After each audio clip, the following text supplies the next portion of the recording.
മുൻ കോൺഗ്രസ് നേതാവ് Simi rose bell John police സംരക്ഷണം ആവശ്യപ്പെട്ട് നൽകിയ ഹർജിയിൽ മുഖ്യമന്ത്രി വി.ടി. സതീശന് ഹൈക്കോടതി നോട്ടീസ്.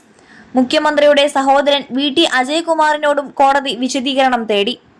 തെരഞ്ഞെടുപ്പിന് ശേഷം വി.ടി. സതീശൻ പണം വാഗ്ദാനം ചെയ്തെന്നും സിമി റോസ് ബെൽ ജോൺ ഹർജിയിൽ ആരോപിച്ചു. തനിക്കും കുടുംബത്തിനും മുഖ്യമന്ത്രിയും സഹോദരനും അടക്കമുള്ള സംഘത്തിൽ നിന്നും ഭീഷണിയുണ്ട്. തന്റെ മകനെയും സഹപ്രവർത്തകനെയും നേരത്തെ ആക്രമിച്ചിരുന്നു.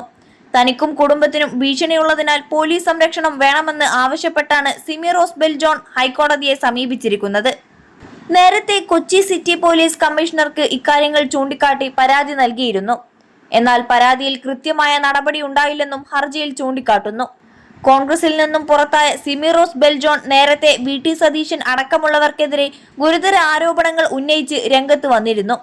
കോൺഗ്രസിൽ പവർ ലോബി ഉണ്ടെന്നും അവർക്ക് ഇഷ്ടമുള്ളവർക്ക് മാത്രമേ പാർട്ടിയിൽ സ്ഥാനമാനങ്ങൾ ലഭിക്കൂ എന്നും സിമി റോസ് ബെൽ ജോൺ ആരോപിച്ചിരുന്നു. പാർട്ടിയിൽ പലതരത്തിലുള്ള ചൂഷണങ്ങൾ നടക്കുന്നുണ്ടെന്നും സിമി റോസ് ബെൽ ജോൺ ആരോപിച്ചു.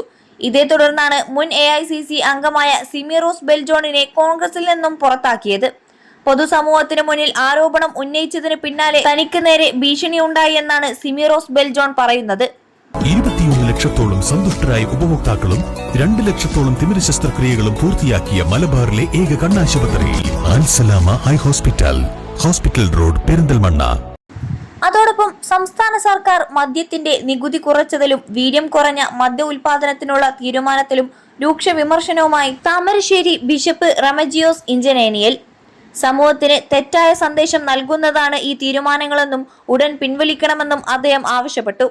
മഹാത്മാഗാന്ധിയുടെ പിന്മുറക്കാരാണെന്ന് പറയുന്നവരിൽ നിന്നും ഇത്തരം ഒരു ലഹരി പ്രോത്സാഹന നടപടി ഒരിക്കലും പ്രതീക്ഷിക്കുന്നില്ലെന്ന് അദ്ദേഹം കുറ്റപ്പെടുത്തി.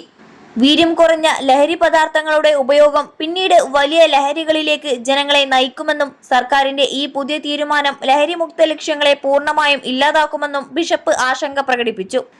തീരുമാനം തൂഫാൻ പദ്ധതിയുടെ ലക്ഷ്യത്തെ ഇല്ലാതാക്കുന്നതാണെന്നും താമരശ്ശേരി ബിഷപ്പ് ചൂണ്ടിക്കാട്ടി.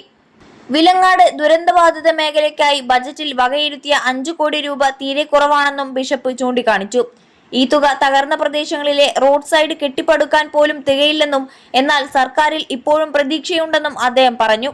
കൂടുതൽ തുക അനുവദിക്കാമെന്ന ഉറപ്പ് അധികാരികളിൽ നിന്നും ലഭിച്ചിട്ടുണ്ട്. നേരത്തെ 12 കോടി രൂപ ചെലവഴിച്ച് ദുരന്തബാധിതർക്കായി 80 വീടുകൾ സഭ സ്വന്തം നിലയിൽ തയ്യാറാക്കി നൽകിയിട്ടുണ്ടെന്നും ബിഷപ്പ് കൂട്ടിച്ചേർത്തു.